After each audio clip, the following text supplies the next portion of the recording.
The letter sat on my desk for 3 days before I finally opened it. Sometimes a man knows when his life is about to change, and not for the better. After 30 years of marriage and building a life together in Oakridge, I was about to discover just how little loyalty meant to some folks. My name is William Harmon, built to most everyone in Oakridge, and I've been sheriff of this county for 32 years. At 68, I've seen just about everything a small town can offer, from petty theft to the occasional murder that shakes our quiet community to its core. I've always prided myself on reading people. It's what makes a good lawman. But sometimes the people closest to you are the hardest to see clearly. I first noticed something was off with Maggie about 3 months back. Little things. She'd started coloring her hair a richer auburn, bought herself some new clothes. Not that I minded, after decades of marriage, a little change isn't unwelcome. But it was the phone that got my attention. Maggie used to leave it anywhere, on the counter, the coffee table, charging by the bed. Now it was always in her pocket or her hand, and she'd turn away slightly when messages came through. The rusty nail isn't my usual haunt, but on a Tuesday night in April, I found myself sitting at the bar while Frank Wilson polished glasses with a towel that had seen better days. "Evening, Sheriff." Frank nodded, setting down a glass of bourbon without me asking. "Haven't seen you in here on a weeknight in some time." I took a sip, letting the burn settle in my chest. "Just needed a change of scenery, Frank." He nodded. I was moving to the door as it opened, then back to me. "Heard your wife's new business is doing well. That partner of hers seems to know what he's doing." I looked up sharply. "Partner?" Frank's hands slowed their polishing. "That fella from the city, Reynolds. Tall guy, always wearing those fancy suits." He paused. "Thought you knew. They've been meeting here sometimes. Business lunches." "Business lunches," I repeated, the words tasting sour. Frank glanced around the near-empty bar before leaning in. "Bill, we've known each other 30 years. I'm not one to talk out of school, but those lunches run long. And there ain't much paperwork involved." I nodded, keeping my face neutral despite the pressure building behind my eyes. "Appreciate the information, Frank." That night, I sat in my truck outside our ranch house for nearly an hour, watching the lights in the windows, wondering who this William Harmon was now, a fool or a man about to face an ugly truth. When I finally went inside, Maggie was in the kitchen, chopping vegetables for a salad she'd never have made for just me. "Working late?" she asked, not looking up. "Just wrapping up some paperwork." I hung my hat on the rack by the door, watching her. "How's the business going?" "Good." Her knife paused for just a fraction of a second. "James thinks we'll be able to expand by fall." "James?" I said. "Don't believe I've met him properly." Maggie's smile didn't reach her eyes. "You'd like him. He's smart. Knows how to make things happen." "I'm sure he does," I said, moving toward our bedroom. "I'm sure he does." The next morning, I woke before dawn as usual. Maggie's phone buzzed on her nightstand while she showered.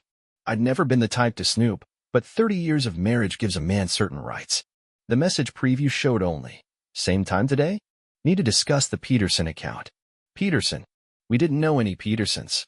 Later that day, I sat in my office at the station, staring at the framed photo of Maggie and me from our 25th anniversary.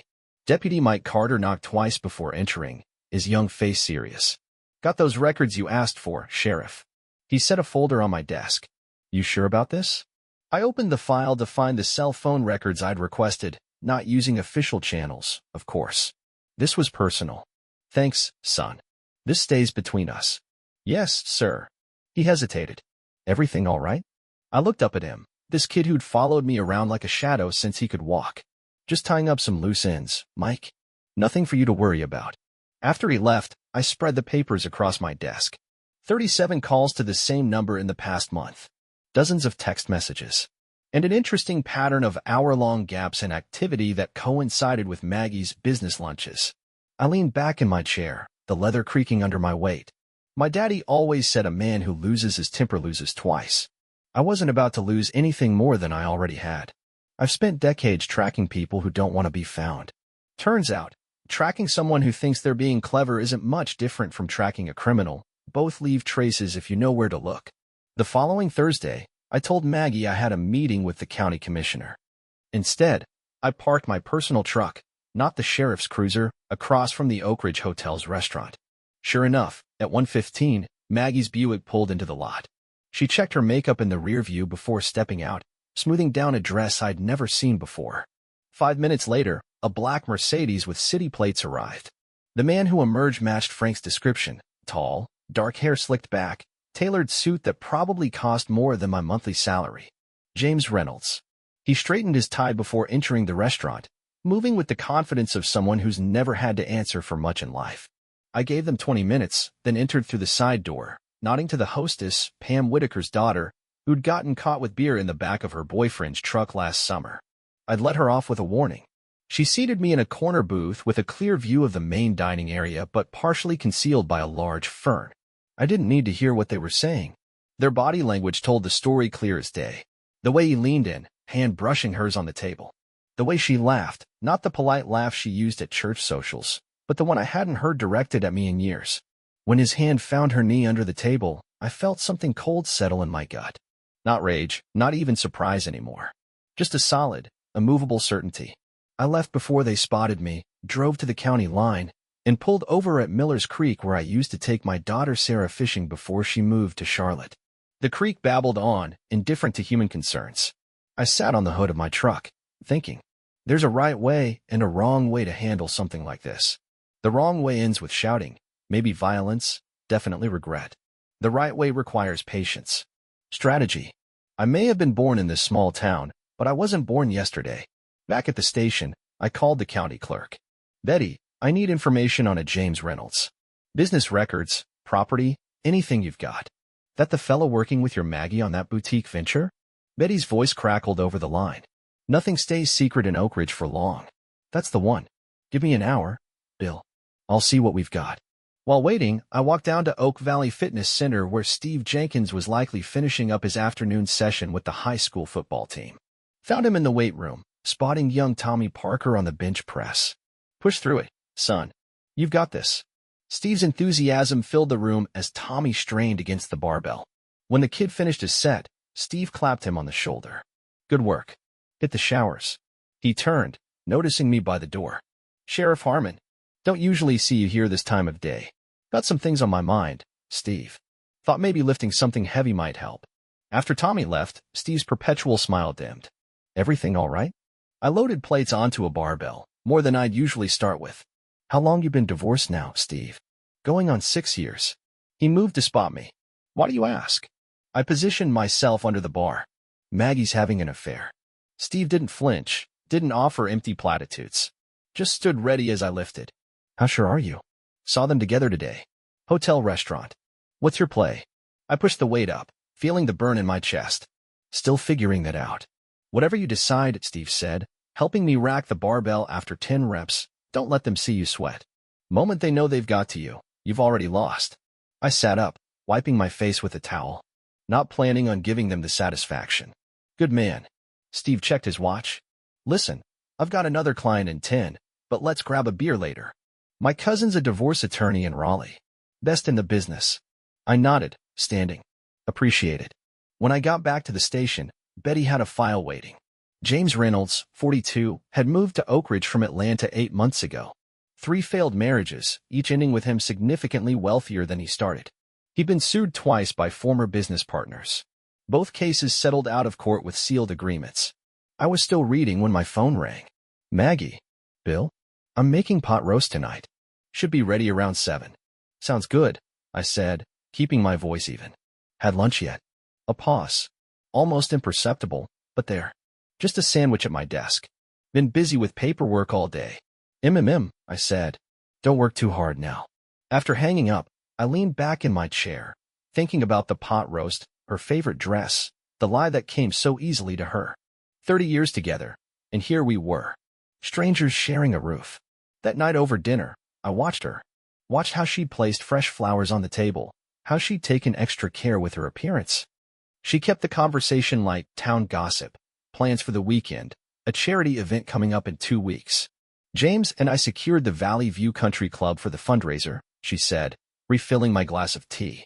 He knows the owner from his Atlanta days. I'm sure he does, I replied, cutting my meat. James seems to know all sorts of useful people. Her eyes flicked to mine, searching. I kept my expression neutral, took another bite. This is good, Maggie. Real good. Later, she fell asleep quickly while I lay awake, plans forming in my mind. I may have been old, but I wasn't weak. And I sure as hell wasn't stupid. Come morning, I'd start making calls. The game was changing, and Maggie and her fancy man were about to learn that in Oakridge, the sheriff played to win. The next morning, I was at Harlan Beck's law office before he'd finished his first cup of coffee. Harlan and I go back to high school. He was 2 years behind me, always had his nose in a book. Now he's the sharpest attorney within 50 miles. This is a hell of a thing, Bill. Harlan adjusted his reading glasses, reviewing the notes I'd brought. You're certain? Saw it with my own eyes. He nodded, leaning back in his chair. Well, Tennessee's an equitable distribution state. Given your position, your length of marriage, her infidelity, we can make sure you're protected. I want more than protection, Harlan. I want to make sure neither of them benefits from this, not one damn penny. Harlan's eyebrows rose slightly. Tell me what you're thinking. By noon, we had the framework in place. A new corporation, Harmon Holdings LLC, with my brother Thomas in Knoxville listed as managing partner. By end of business, our ranch, my pension investments, and family property inherited from my father would be transferred to the company. On paper, I'd own nothing personally, but everything would be secure. She won't see this coming, Harlan said, signing the last document. By the time she realizes what's happening, the assets will be locked down tight. That's the idea. That evening, I called my daughter Sarah. We hadn't spoken much since her mother's funeral 5 years back. My second wife, not Maggie. Sarah never warmed to Maggie, saw through her from the start. Dad? Everything okay? Concern filled her voice. Not exactly. Maggie's been stepping out on me. With some city slicker named Reynolds.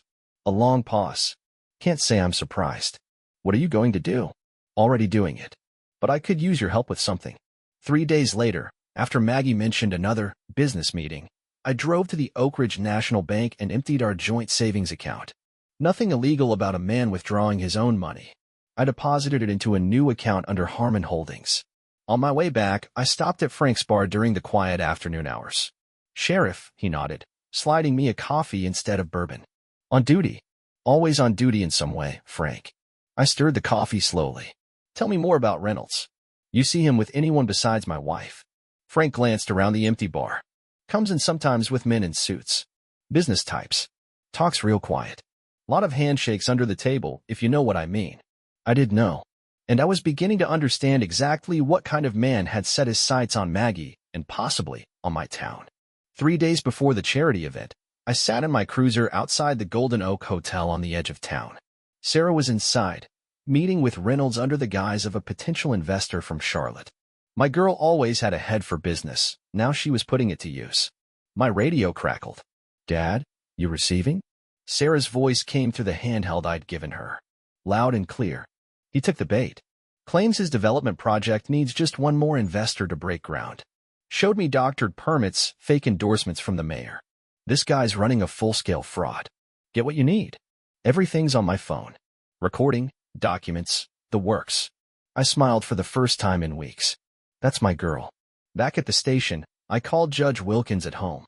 We'd known each other 40 years, played high school football together. Bill, this better be important. Interrupting my dinner. Henry, I need a warrant.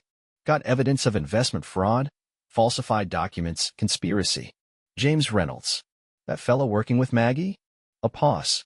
This personal, Bill? It's business. Got solid evidence. Sarah helped gather it. You're Sarah? Well, then. Papers rustled in the background. Come by in an hour. Next morning, I had Deputy Mike Carter quietly gather Reynolds' business records from the county clerk. By afternoon, we compiled a substantial case file. Sheriff, this is some serious stuff, Mike said, reviewing the documents. Guy's been scamming folks all over town. Keep it quiet for now. Don't want him catching wind. That evening, I deliberately left the file on the kitchen table while Maggie was cooking. Went outside to take a call from Steve, standing by the kitchen window where she could see me but not hear. When I returned, the file had been moved slightly. I checked the security camera I'd installed in the living room last week. Maggie had spent 10 minutes going through the papers, then made a phone call, pacing anxiously. The trap was set.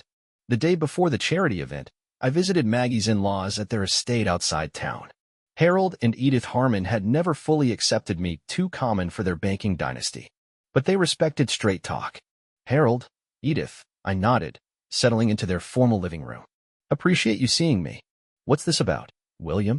Harold's voice carried the crispness of old money. Maggie's been unfaithful. Man she's with is running a scam targeting local businesses and investors.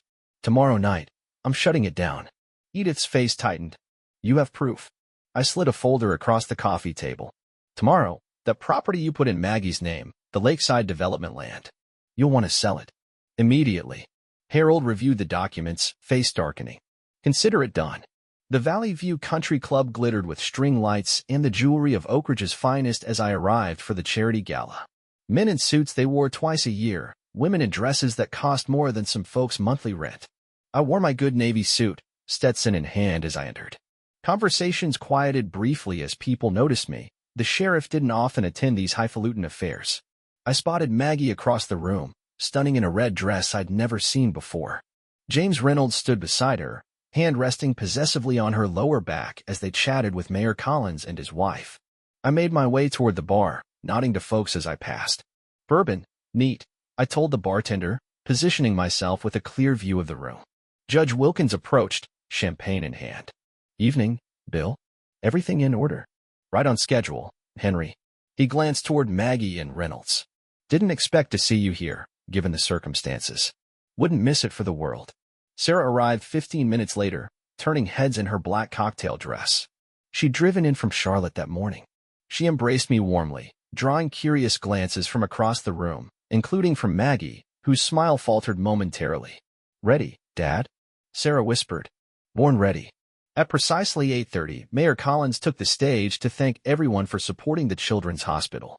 As he finished, I nodded to Deputy Carter at the entrance, who escorted in two men in suits, not the local variety, but the sharp, no-nonsense kind worn by federal agents.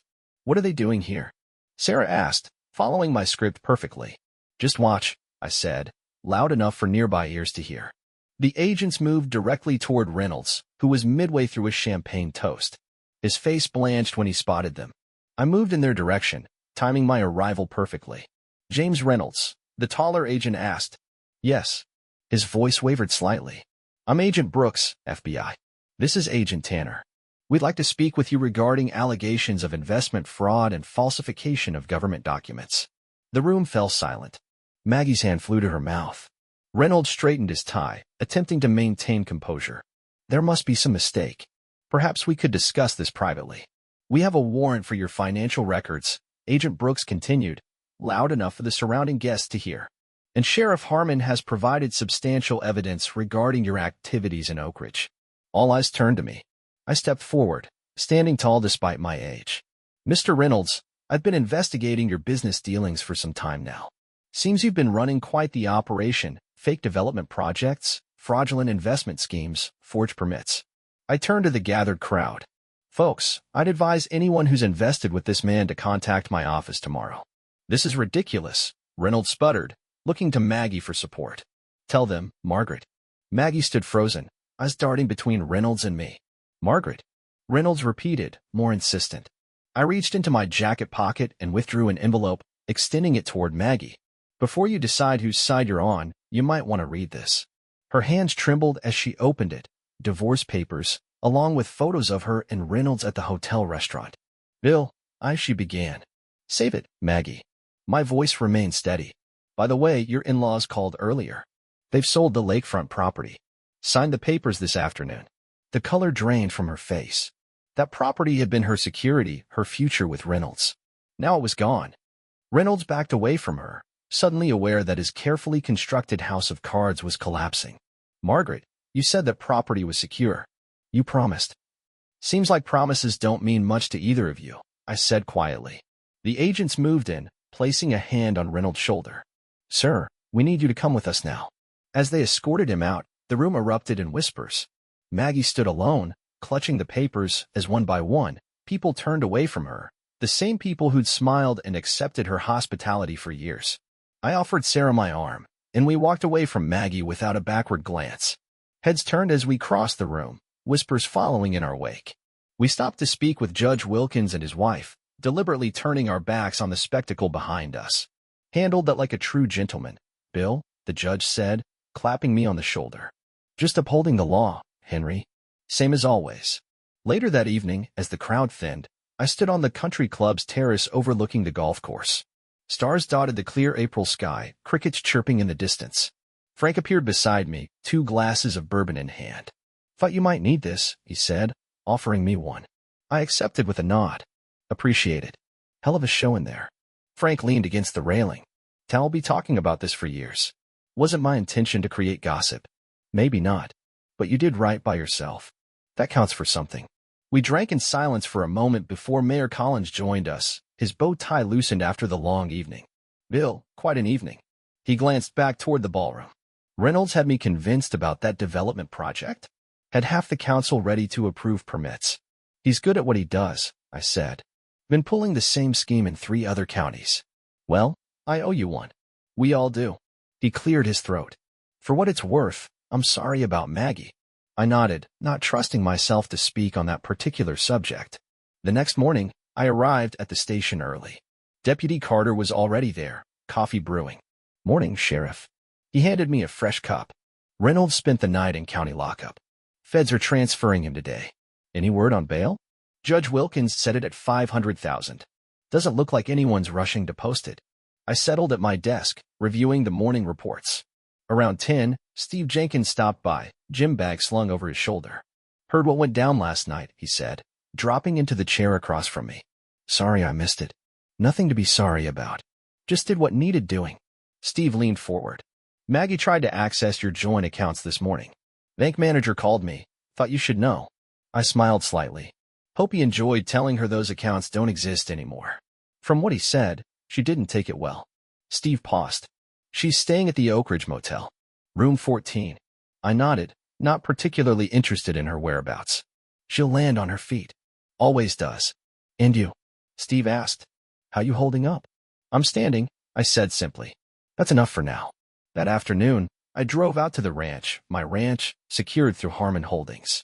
Maggie's car was gone, along with some of her things according to Sarah, who'd gone by to check. I sat on the porch swing, watching the sunset over the hills that had been in my family for generations. My phone rang. Harlan Beck. "Just got off the phone with Maggie's lawyer," he said without preamble. "She's not contesting the divorce. Wants to settle quickly and quietly. Smart move on her part. Only smart thing she's done lately." Harlan chuckled. "She's asking for her personal belongings and her car. Nothing else. She can have them." "Thought you'd say that." "I'll draw up the papers." He paused. "Bill, for what it's worth, you handled this with more dignity than most would have." After hanging up, I watched the first stars appear in the darkening sky. 30 years of marriage ending not with a fight, but with quiet paperwork. Somehow, that seemed fitting. 1 year later, I stood on the front porch of the ranch, coffee steaming in the crisp morning air. The property looked better than it had in years, new paint on the barn, fences mended, flower beds Sarah had planted thriving in the spring sunshine. My daughter had moved back to Oakridge 6 months ago, taking a position at the county hospital. Having her close again filled a hole I hadn't realized was there. The newspaper lay on the porch swing where I'd left it. A small article on page 3 caught my eye. Former businessman sentenced to 15 years. James Reynolds had finally faced justice, convicted on 18 counts of fraud across 4 counties. No slick lawyer or smooth talking had saved him this time. My phone rang. Deputy Carter, now Chief Deputy after his promotion last month. "Morning, Sheriff. Just wanted to remind you about the town council meeting at 2. Appreciate it, Mike." "I'll be there." I hung up as a car approached down the long driveway, Frank Wilson in his old pickup. He closed the rusty nail 6 months back, used his savings to buy the bait shop down by Miller's Creek. Said he was tired of listening to other people's problems. "Morning, Bill," he called, climbing out with a fishing rod in hand. "Ready to catch something worth talking about?" "Been ready since sunrise," I replied, grabbing my hat and gear. At the creek, we settled into the comfortable silence of 2 men who don't need words to fill the air. The water gurgled over rocks, fish occasionally breaking the surface. "Heard from Steve that Maggie's back in Atlanta," Frank said eventually, casting his line. "Trying to rebuild her design business." "Good for her," I said, meaning it. The anger had faded months ago, leaving only a calm certainty that everything had worked out exactly as it should. "You ever think about retiring?" Frank asked. 33 years is a long time wearing that badge. I considered the question, watching an eagle circle overhead. Town council's been asking the same thing. Got some young deputies coming up, good ones. And Sarah's talking about giving me a grandchild next year. I smiled slightly. Might be nice to have more time for fishing. Frank nodded. understanding what I wasn't saying. Some men define themselves by their work until the day they die. Others recognize when it's time for a new chapter. Later that afternoon, I walked into the town council meeting to unexpected applause. Mayor Collins stood at the podium, grinning. "Sheriff Harmon, if you'd join me up here." Confused, I made my way forward as the room filled with familiar faces: Deputy Carter, Judge Wilkins, Steve Jenkins, Harold, and Edith Harmon, even my brother Thomas down from Knoxville. Sarah stood in the back, smiling knowingly. "William Harmon has served this community with honor and distinction for 33 years, Mayor Collins announced. "Today, we're not just honoring that service, we're naming the new county justice building after him."